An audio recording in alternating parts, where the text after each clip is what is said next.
قابل احترام بزرگوں، عزیز دوستوں اور محترم سامعین، آزادی ایمان کے سرمایے کے بعد، اسلام کے اثاثے کے بعد اور اسلام کی دولت کے بعد یہ سب سے بڑی نعمت ہے۔ آزادی یہ انسان کا بنیادی حق ہے، اور آزادی کے بغیر انسان کی زندگی ایک مردہ لاش سے زیادہ حیثیت نہیں رکھتی۔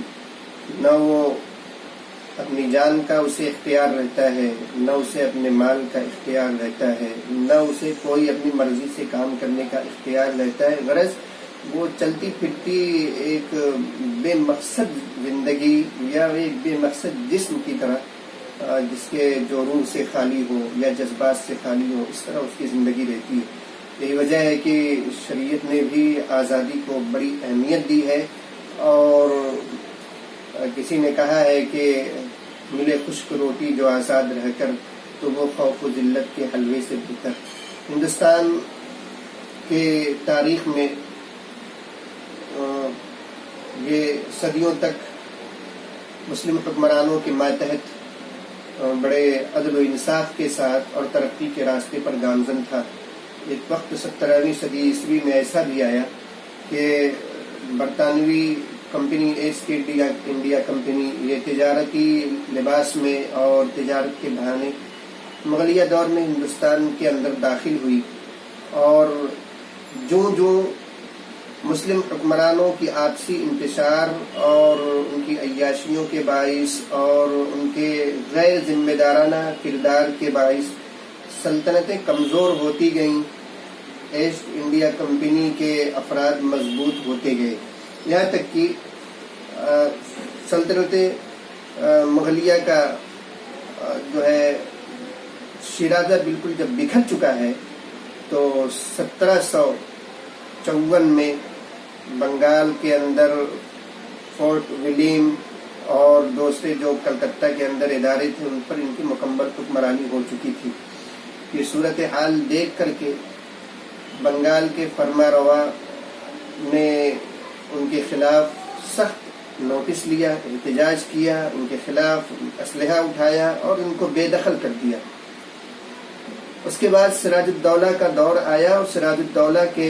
دور میں ان کے دلوں کے اندر ایسٹ انڈیا کمپنی کے افراد کے اندر یہ سازشی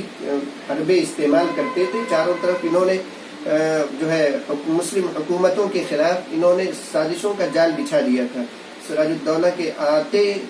کے وقت آنے تک یہ ان کی سلطنت اور مرشد آباد کا پورا علاقہ یہ پورا سازشی اڈا بن چکا تھا، اور جب انہوں نے سراج الدولہ نے جب جنگ کا اعلان کیا ہے، تو انہی سازشوں کی وجہ سے، انہی زمیندوز کارروائیوں کی وجہ سے ان کو شکست کا منہ دیکھنا پڑا۔ یہ پہلی منظم جنگ تھی جو انگریزوں نے جسے فتح کیا تھا۔ حوصلے بڑھے اور جو ہے امنگیں بڑھیں، طاقت قوت میں اضافہ ہوا، اور اس کے بعد یہ جو ہے تیزی سے چاروں طرف یہ اپنے بالوں پر پھیلانے لگے۔ یہ صورتحال اور اس کے خلاف ابھی سد سکندری اور مضبوط دیوار بن کر کے جنوبی ہند کا ایک جو ہے شیر دل اور شیر ہند ٹیپو سلطان جو میسور کا فرما روا تھا، وہ موجود تھا۔ 1756 کے بعد سے اس کے والد حیدر علی نے انگریزوں سے ہر محاذ پر سخت جو ہے نوٹس لیا اور ہر محاذ پر جنگیں لڑی اور ان کو بھگایا۔ 1882 میں جب ٹیپو سلطان جب فرما روا ہوتا ہے اور جب سلطنت کا بار اٹھاتا ہے، تو اس کے بعد اس نے جو ہے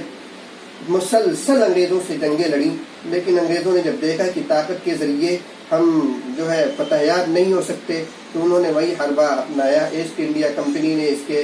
جو ہے کمانڈروں کو خریدا اور اس کے آدمیوں کو خریدا، دوسرے لوگوں کو خریدا۔ ٹیپو سلطان نے اپنی انتھک محنت اس کے اندر لگا دی کہ ان کے ناپاک قدموں سے اس سرزمین کو پاک کر دیا جائے۔ اس کے لیے سلطنت عثمانیہ سے اس نے ربط کیا اور اپنے وفد بھیجے، راجوں مہاراجوں سے رابطہ کیا، کنٹیکٹ کیا، لیکن سارے لوگوں نے اس طرح جو ہے خوف و ہراس کی کیفیت پیدا ہو گئی کہ لوگوں کے اندر یہ بات تھی کہ نوابوں کے اندر یہ بات تھی کہ ہم ٹکر لینے کے اور ان سے ٹکرانے کے قابل ہم نہیں رہے. بہرحال میر صادق کی غداری کی وجہ سے یہ شمع بھی گل ہو گئی. آزادی کا کارواں چلتا رہا. 1857 کا دور آتا ہے. 1857 کے دور میں فطری قدرتی طور پر مسلم سلطنتیں جو ہے زیر و زبر ہوئی تھی، انہی پر حملہ ہوا تھا. اور سراج الدولہ کے نانا جو فرما روائے بنگال تھے، اس وقت سے جو قافلہ چلا ہے 1857 تک، یہ تاریخ یہ بتاتی ہے اور تاریخ کے اوراق اس بات کی شہادت دیتے ہیں کہ مسلمانوں نے آزادی کی اس راہ پر تنہا سفر کیا ہے، اور بے شمار لوگوں نے اور بے شمار افراد نے، جس میں علماء بھی ہیں، دانشور بھی ہیں، عوام بھی ہے، اور جو ہے فرما روا بھی ہیں، ان کے کمانڈر بھی ہیں، لوگوں نے جامع شہادت نوش کیا ہے. کہیں اپنے لہو سے قربانیاں دی ہیں، اپنے مالوں کو قربان کیا ہے، اپنی جائیداد کو نیلام کیا ہے، اپنے گھر بار کو چھوڑا ہے، اپنے وطن کو چھوڑا ہے، اور بے شمار لازوال انہوں نے قربانیاں دی ہیں. 1857 کا واقعہ اور یہ حادثہ کسے نہیں معلوم. اور 1857 میں جس انداز سے مسلم قوم نے جانبازی کا ثبوت پیش کیا ہے، جانثاری کا ثبوت پیش کیا ہے، جمع مردی کا ثبوت پیش کیا ہے، اس کے اگر کوئی جو ہے تاریخ سے بالکل ناآشنا ہوگا وہی شخص اس کا انکار کر سکتا ہے، ورنہ یہ تاریخ تو سورج کی طرح بالکل روشن ہے کہ مسلمانوں نے جو ہے سر کی اور تن کی اور ساری چیزوں کی بازی لگا دی. یہی وجہ تھی کہ برطانوی سامراج نے اور برطانوی فوجوں نے اپنے حملے اور اپنے انتقامی کارروائیوں میں صرف مسلمانوں کو نشانہ بنایا اور خاص طور سے علماء کو نشانہ بنایا. 1857 کے بعد اگر اس کی تفصیل اور 1857 کے بعد کس طریقے سے مظالم کے پہاڑ توڑے گئے، کس طریقے سے چاندنی چوک سے لے کر کے میرٹھ تک اور لاہور تک کے درختوں پر پھانسیاں دی گئیں، کس طریقے سے ایڈورڈ ٹامسن مورخ کے مطابق جو مستشرق نہیں بلکہ انگریز ہے اور انہی کا پروردہ اور انہی کا برطانوی فوجی کا مشاہد ہے، اس کے بیان کے مطابق کس طریقے سے ایک وقت میں 80 علماء کو لاہور کی جامع مسجد میں پھانسیاں دی گئیں، کس طریقے سے 40 علماء کو گولیوں میں بند کر کے زندہ آگ میں جلا دیا گیا، کس طریقے سے درختوں پر جو ہے مسلمانوں کو اور علماء کو جو ہے پھانسیاں دے دی گئی اور اس طرح دی گئی، اور اونٹوں پر ہاتھیوں پر بٹھا کر کے ان کو لے جایا جاتا اور گردن میں پھندا ڈالا جاتا، ہاتھیوں کو آگے ہٹا دیا جاتا، اور اس طریقے سے بے شمار مسلمانوں کو، بے شمار ان لوگوں کو جو با اثر افراد تھے اور ان لوگوں کو جن کا ایک اثر و رسوخ قوم میں تھا، جو باعزت تھے، ان لوگوں کو کس طریقے سے جائیداد سے انہوں نے بے دخل کیا، کس طریقے سے ملک سے بے دخل کیا، کس طریقے سے بہادر شاہ ظفر کو اور ان کے جو ہے ہم نواؤں کو کس طریقے سے رنگون کے اندر جلا وطن کیا. یہ ایک بڑی روح فرسا داستان اور جگر خراش یہ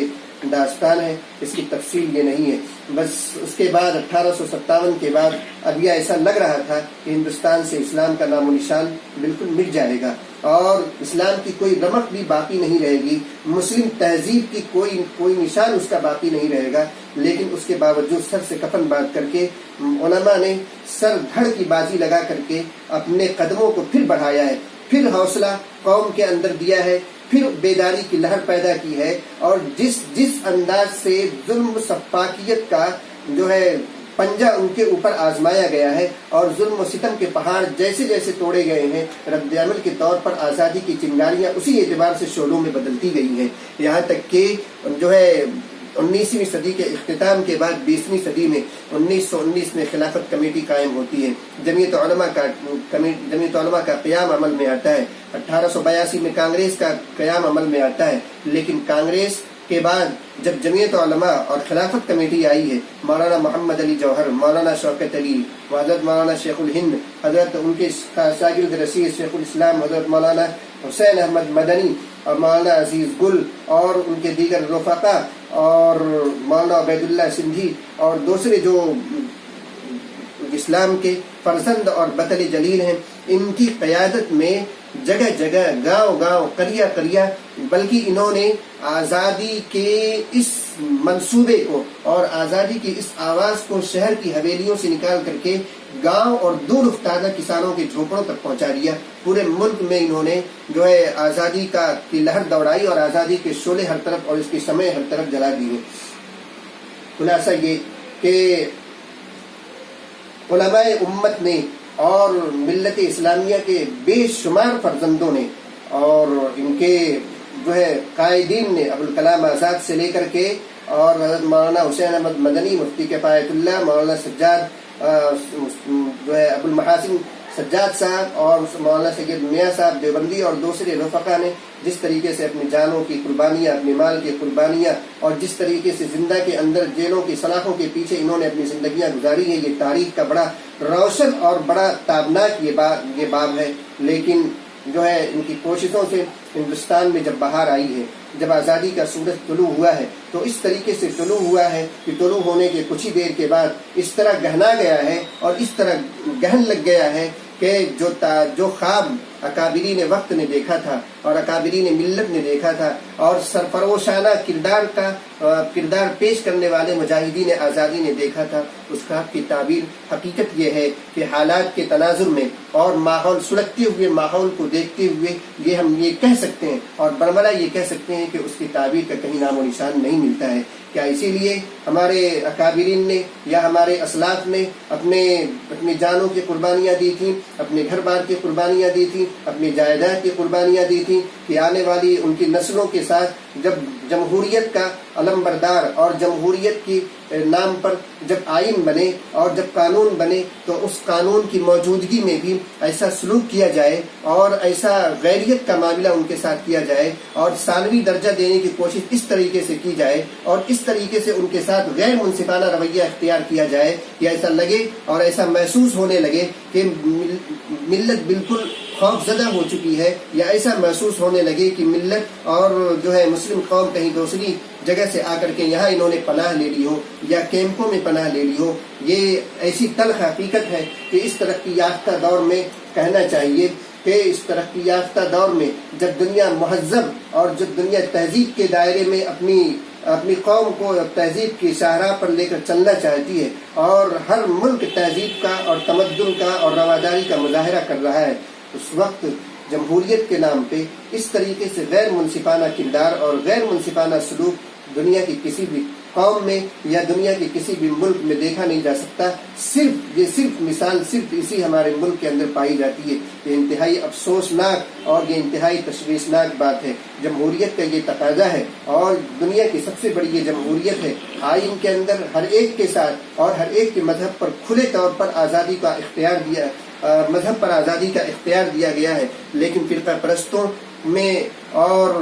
جو طاقتیں ہیں ان کو یہ گوارا نہیں ہے کہ ملک کے اندر امن کی فضا قائم رہے، ملک سالمیت کے راستے پر گامزن رہے، ملک کے اندر بھائی چارگی اور آپسی محبت قائم رہے، یہ انہیں گوارا نہیں ہے۔ اس لیے ہر طرف انتہا پسندی اور تشدد پسندی اور قتل و غارت گری کا بازار ہر طرف نظر آتا ہے۔ یہ اسی لیے نظر آتا ہے کہ انتہا پسندی جس قوم کے اندر پیدا ہو جاتی ہے، جس ملک کے اندر یہ فضا قائم ہو جاتی ہے، وہ ملک امن کے راستے پر کبھی نہیں رہ سکتا، ترقی کے راستے پر کبھی نہیں رہ سکتا۔ لیکن کیا کیا جائے کہ جب عصبیت کا بھوت اور عصبیت کا خمار ذہنوں پر جب سوار ہو جاتا ہے تو یہ ساری چیزیں ترقی کی چیزیں، ارتقاء کی چیزیں اور بلندیوں پر جانے والے جو راستے ہیں ان ساری چیزوں سے انسان آنکھیں بند کر لیتا ہے۔ یہ بھی ایک تلخ حقیقت ہے کہ سن 47 کے بعد سے سیکولر جو پارٹیاں تھیں انہوں نے ہر محاذ پر زندگی کے ہر شعبے میں اور اجتماعی انفرادی تمام مراحل کے اندر مسلمانوں کا استحصال کیا ہے۔ آزادی سن 47 کے بعد مسلمانوں کا تناسب سیاسیات میں بھی اور سیاسی ایوانوں میں بھی اور دوسرے ملازم کے شعبے تھے اس میں بھی ان کی نمائندگی 40 سے 50% تک تھی۔ انہوں نے جو سیکولر قدم بھرتی ہیں جو پارٹیاں، انہوں نے اس مقام پر لا کر کے چھوڑا کہ 5% بھی سیاسی ایوانوں میں بھی ان کی نمائندگی باقی نہیں رہی اور دوسرے سرکاری ملازمتوں میں بھی ان کی نمائندگی جو ہے باقی نہیں رہی، اور انہی کے جو ہے عہد حکومت میں اور انہی کے عہد حکمرانی میں فرقہ پرستی کا پودا جو نمودار ہوا ہے اور اس کی پرورش انہی کے عہد حکومت میں ہوئی ہے، یہاں تک کہ اس وقت اور موجودہ حالت میں جب وہ پودا بالکل تناور درخت ہو چکا ہے، اب وہ پورے ملک پر سیاہ و سفید کا مالک ہو گیا ہے، جو اس کا منصوبہ تھا فرقہ پرستی کا، وہ پوری شان کے ساتھ اور پورے بابا کے دوہل علی الاعلان وہ پورے ملک پر نافذ ہوتا چلا جا رہا ہے۔ کہیں لنچنگ کا معاملہ ہو رہا ہے، کہیں کوئی مسلمان یا کوئی اقلیت کا کوئی فرد اگر کہیں جاتا ہے تو سر عام اس کے اوپر حملے کر دیے جاتے ہیں، اور مسلم پرسنل اللہ پر حملے کیے جاتے ہیں، سب خون مارے جاتے ہیں، اور ہر طرح سے مسلمانوں کو اقتصادیات کے اعتبار سے، سیاسیات کے اعتبار سے، تعلیمی اعتبار سے پسماندگی میں دھکیلنے کی کوشش منظم طور پر کی جاتی ہے۔ ضرورت ہے ایسے وقت میں کہ ہم اس آزادی کے اس پرمسرت موقع پر قانون کے مطابق اور ملک کے تقاضے کے مطابق ہم اس کی یاد منائیں اور مسرتوں کا اظہار کریں، اپنے اکابرین کے کارناموں کو اجاگر کریں، اور اسی کے ساتھ ساتھ ہم آئندہ کے لیے مضبوط لائحہ عمل بھی تیار کریں، اور مضبوط ہم کوئی منصوبہ بند طریقے سے کوئی جو ہے قدم بھی اٹھائیں، تاکہ آنے والے ایام ہمارے لیے جو ہے امن کا پیغام لے کر کے آئے۔ ایسا نہ ہو کہ ہر آنے والا دن ہمارے لیے پسماندگی کا پیغام اور پسماندگی کا صورت بن جائے۔ اللہ تبارک و تعالی ہم تمام لوگوں کو عمل کی توفیق عطا فرمائے۔ وآخر دعوانا الحمدللہ۔